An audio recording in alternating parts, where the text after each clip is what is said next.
এজন্য আমরা আমাদের দৈনন্দিন জীবনে আল্লাহর যে স্মরণ, আল্লাহর যে জিকির, এটা আমরা বাস্তব জীবনে আমল করবো। সেটা পারিবারিক জীবন, সেটা অর্থনৈতিক জীবন, সেটা ব্যবসায়িক জীবন, সেটা শিক্ষা প্রতিষ্ঠান, কিংবা আপনার রাজনৈতিক জীবন, প্রত্যেকটা জায়গায় আল্লাহর স্মরণ আপনার আমারে করতে হবে।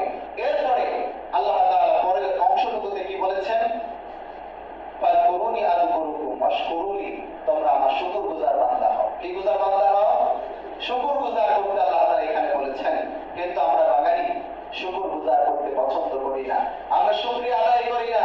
আপনার আমার বাড়ির গোয়ালের ভিতরে, গোয়াল ঘরের ভিতরে যে গরুটা আছে সেটাও আপনার আমার মনিবের শুকরগুজার করে, কিন্তু আপনি আমি মানুষ হয়ে আল্লাহর শুকরগুজার বান্দা হতে পারি না।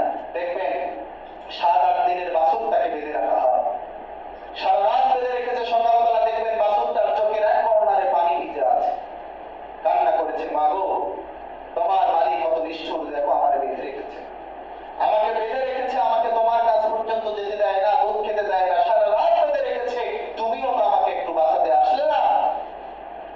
কিন্তু গরুটা